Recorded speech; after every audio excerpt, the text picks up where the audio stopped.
हमारे बड़े बुजुर्ग हमेशा माना करते हैं कि रात को अकेले किसी सुनसान जगह या कब्रिस्तान शमशान के रास्ते से मत जाओ, क्योंकि उन्होंने हमसे ज़्यादा दुनिया देखी है और इंटरनेट पर भी इतनी कहानियां किस्से नहीं हैं जितने उनके पास हैं। मैं सच्ची घटनाओं के बारे में बात कर रहा हूँ, बाकी बनावटी तो ये पूरी दुनिया है। बात करें तो एक बड़ी खौफनाक शक्ति है जो जिन्नों में पाई जाती है। शैतान का मतलब सिर्फ एक चीज के बारे में नहीं है, वो शक्ति जो नेगेटिव है वो हर चीज शैतानी दायरे में आती है। और इन्हीं सब शैतानों में से एक शैतान है घुल। कोई घोल कहता है, कोई घुल कहता है। ये एक शैतानी जिन है जो कब्रिस्तान, रेगिस्तान और सुनसान इलाकों में पाया जाता है। घुल एक अरेबिक शब्द है जिसका सिंपल सा मीनिंग होता है कब्जे में करना। घुल की एक कहानी बड़ी प्रसिद्ध है। वैसे मैं ये भी बताना चाहूंगा कि घुल एक दूसरे से पैदा भी किए जा सकते हैं। ये जल्दी किसी के वश में नहीं आते। कहते हैं कि इसे वश में करने के लिए या अपना कोई काम करवाने के लिए एक सौदा किया जाता है, जिसमें आपको कुछ काम करवाने के लिए आपको अपनी आत्मा इस घुल को देनी पड़ती है। फिर आप उसके गुलाम बन जाते हैं और जैसे ही आपका काम हो जाता है तो ये घुल अंत में आपको भी खा जाता है और फिर ये आपका ही रूप धारण कर लेता है। कई बार आपकी इच्छाओं को पूरा करने के लिए वो छोटे बच्चों की बलि भी मांगता है। इस शैतानी प्रजाति में फीमेल्स भी होती हैं जिन्हें घुला कहते हैं। इन्हें इंसानी मांस खाना सबसे ज्यादा पसंद है, खास करके बच्चों का। कब्रिस्तान में रहकर ये मुर्दों को खाते हैं। इसके अलावा ये किसी इंसानी शिकार के लिए रात में लड़की का रूप लेकर किसी सुनसान जगह पर अपनी तरफ अट्रैक्ट करते हैं और फिर उनका शिकार करते हैं। तो रात को अगर कोई अकेली खूबसूरत लड़की दिख जाए तो मदद के लिए मत जाना। और बात सिर्फ घुल या जिन की नहीं है, और भी कई खतरे बने रहते हैं। एक कहानी है 1991 में जब गल्फ युद्ध हुआ था। उस लड़ाई में जब अमेरिका और सऊदी अरेबिया मिलकर इराक के खिलाफ बहुत सारे ऑपरेशंस कर रहे थे, तब एक ऑपरेशन था, ऑपरेशन डेजर्ट स्टॉर्म, जिसमें 2 यूनिट थी, एक अमेरिकन यूनिट और एक Saudi Arabia unit. Saudi unit में कुल 35 लोग थे जो रेगिस्तान से होते हुए आगे बढ़ रहे थे। रास्ते में एक तूफान आता है जिसमें ये दोनों यूनिट अलग हो जाती हैं। सऊदी यूनिट जो अमेरिकन यूनिट से अलग हुई थी, वो इस तूफान से बचने के लिए कोई जगह देखते हैं। तभी इस यूनिट को एक टेंपल नजर आता है और उस यूनिट से यही गलती हो जाती है। वो यूनिट इसमें चली जाती है और वो टेंपल घुल का था। घुल वहां बैठकर अपने शैतान की पूजा कर रहे थे और इन लोगों को देखते ही वो सारे घुल इन पर हमला कर देते हैं। उन्हें बुरी तरह से चीर फाड़ के खा जाते हैं। उनके शरीर का कोई मांस नहीं छोड़ते। तूफान थमने के बाद अमेरिकन यूनिट जब सऊदी अरेबिया की यूनिट को कांटेक्ट करने की कोशिश करते हैं, लेकिन सिग्नल कोई नहीं मिलता। फिर ये लोग सऊदी अरेबिया की यूनिट का जो लास्ट जीपीएस लोकेशन शो किया हुआ था वहां चले जाते हैं और वहां जाके देखते हैं कि बस लाशें ही लाशें पड़ी हुई हैं, जिनमें कोई मांस नहीं है और उनकी हड्डियां भी बड़ी बुरी तरह से टूटी पड़ी थी। ऐसा लग रहा था जैसे इन सैनिकों को मार के खा लिया हो। ये सब देखकर अमेरिकन यूनिट बहुत परेशान हो जाती है और सऊदी अथॉरिटीज से जब इस बारे में पूछती है, ये काम किसी जानवर का तो नहीं हो सकता। 35 सैनिक जो कि हथियारों से लैस हैं, उनको मारना इतना भी आसान नहीं है। फिर सऊदी अथॉरिटीज में से कुछ लोग बताते हैं कि ये काम किसी घुल का है जो एक किस्म का शैतानी जिन है और वो रेगिस्तान में पाया जाता है। आप लोग वहां से निकल जाएं, अपने बेस पर चले जाएं तो ये अच्छा होगा। एक अमेरिकन सीनियर सैनिक जो इस यूनिट का हिस्सा थे, उन्होंने सब अपनी आंखों से देखा था जो वहां का नजारा था। और इस बात में कोई शंका नहीं कि इंसानों के अलावा भी बहुत कुछ है हमारी धरती पर। अभी तो मैंने बस एक सच्ची घटना के बारे में जिक्र किया है, ऐसी कई कहानियां हैं और उन्हीं में से एक कहानी मुझसे अब्दुल ने शेयर की है, तो उन्हीं के तरीके से ये कहानी आपको सुनाता हूँ। मुझे जिन जिन्नातों के बारे में पढ़ना हमेशा से रोमांचित करता रहा है। मेरा एक दोस्त था सलमान, उसे भी ये सारे शौक थे। मेरे अम्मी अब्बू रात को घर से बाहर निकलने के लिए मना करते थे। मैं 20 साल का हो चुका था, पर वहीं सलमान पर ऐसी कोई बंदिशें नहीं थी। हम जहां रहते थे वो गांव का इलाका था और था एक घना जंगल भी। उस जंगल में एक कब्रिस्तान था जिसके आसपास जाने की दिन में भी किसी की हिम्मत नहीं होती थी। एक दिन सलमान मेरे घर आया। उसने उस दिन मुझे घुल के बारे में बताया।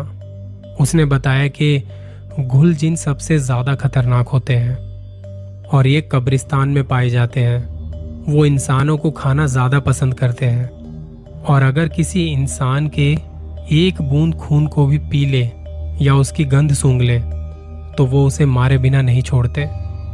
सलमान ने यह भी बताया कि घुल दिखने में बहुत ही ज्यादा खतरनाक और भयानक होते हैं। पता नहीं उस दिन वो मुझे ये सब क्यों बता रहा था। इसके अगले दिन ही मेरे अब्बू ने मुझे सख्त हिदायत दी थी कि शाम होने के बाद घर के बाहर नहीं जाना है। उन्होंने ऐसा इसलिए कहा था क्योंकि उन्हें अम्मी के साथ किसी काम से दूसरे गांव में किसी रिश्तेदार के यहाँ जाना था और मैंने उनकी बात सुन के भी अनसुनी कर दी थी। अम्मी अब्बू एक दिन के लिए वहां रुकने वाले थे। उनके जाने के बाद मेरा भी मन हुआ उस कब्रिस्तान को देख के आने का। तब मैंने सलमान को घर बुलाया और कहा कि चले। उसने पहले तो सोचा कि क्या जाना सही है, वहां जंगली जानवरों का खतरा भी बहुत है। मैंने कहा अपने साथ कुछ लेकर चलेंगे यार, जिससे खुद को बचा सकें। सलमान इस बात से एक्साइटेड था, जैसे कि मानो पहले से ही सोच के आया हो कुछ इस बारे में, और हम दोनों वहां के लिए निकल पड़े। उस रात अंधेरा कुछ ज्यादा ही था, चांद भी नजर नहीं आ रहा था। जंगल के अंदर से जंगली जानवरों की आवाजें आ रही थी और उन आवाजों के साथ कुछ ऐसी आवाजें भी थी जो बहुत अलग थी। सलमान मुझसे कहता कि चल थोड़ा और आगे चलते हैं। वैसे तो मुझे ये सब करना और इस बारे में पढ़ना बहुत अच्छा लगता था, पर उस रात मैं बहुत ज्यादा नर्वस और डरा हुआ था। मैंने सलमान को पूछा, अच्छा सलमान ये बता, घुल जिन को हम देखेंगे कैसे, क्या कोई पहचान है उसकी? सलमान बोलता है कि रुक मैं कुछ करता हूँ। बात करते करते हम लोग जंगल के काफी अंदर तक आ गए थे जहां वो कब्रिस्तान था। सलमान ने अपने बैग से एक चाकू निकाला और उस चाकू से अपनी हथेली पर थोड़ा सा कट लगा दिया और उसके हाथ से कुछ खून की बूंदें वहां टपक जाती हैं उस कब्रिस्तान वाली जगह पर। मैंने कहा भाई ये क्या पागलपन है, और इतना कहते ही उसके खून की गंध से कब्र से 4 क्रीचर बाहर निकलते हैं और वो हमारे चारों तरफ खड़े हो जाते हैं। दिखने में वो बहुत भयानक से लग रहे थे और उनकी नजर सलमान पर थी जिसे वो गुस्से में देख रहे थे। इतने में उन्होंने चिंगाड़ना शुरू कर दिया।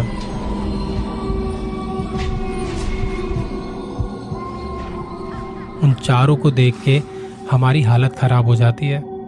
सलमान इशारों ही इशारों में कहता है कि ये चारों घुल जिन है और हम पीछे हटना शुरू करते हैं। धीरे धीरे धीरे धीरे जैसे ही हम उनके घेरे से बाहर हुए हम भागने लगे और वो चारों भी हमारे पीछे भाग रहे थे। उनके चिल्लाने की आवाज़ वहाँ गूंज रही थी, बड़ी भयानक सी थी वो आवाज़। बिल्कुल हमारे पीछे थे वो चारों। सलमान ने भागते हुए वो चाकू मेरे हाथों में पकड़ा दिया था और इतने में उन चारों ने सलमान पर हमला कर दिया। मैं डरा हुआ था पर अपने दोस्त को ऐसे होते हुए नहीं देख सकता था। मैंने उनमें से किसी एक पर चाकू से वार करना शुरू कर दिया मगर उस पर कोई असर नहीं हुआ। तब उनमें से किसी एक ने मुझे उठा के दूर पटक दिया। मैं कब्रिस्तान के बाहर जा गिरा।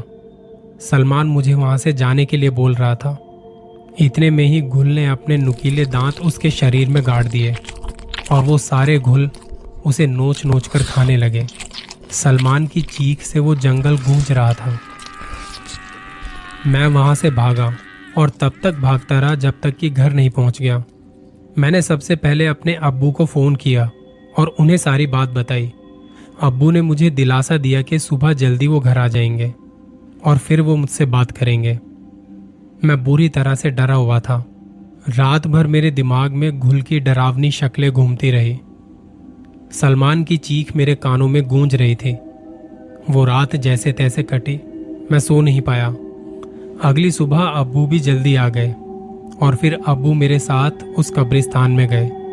वहाँ कुछ पुलिस वाले और सलमान के अम्मी अब्बू पहले से ही थे। उसकी अम्मी बहुत रो रही थी। जब मैंने सलमान को देखा तो मेरे भी होश उड़ गए। मैंने देखा कि उसका शरीर बहुत बुरी तरह से नोचा हुआ था। जगह जगह से उसके शरीर का मांस गायब था, हड्डियां टूटी पड़ी थी और ये देखते ही मैं बेहोश हो गया। जब मुझे होश आया तब मैंने अब्बू से सलमान के बारे में पूछा। तब उन्होंने बताया कि पुलिस ने किसी जानवर का हमला बोलकर इस केस को बंद कर दिया है। फिर हमने उसके अम्मी अब्बू से पूछा कि आप लोगों को कैसे पता चला सलमान कब्रिस्तान में है।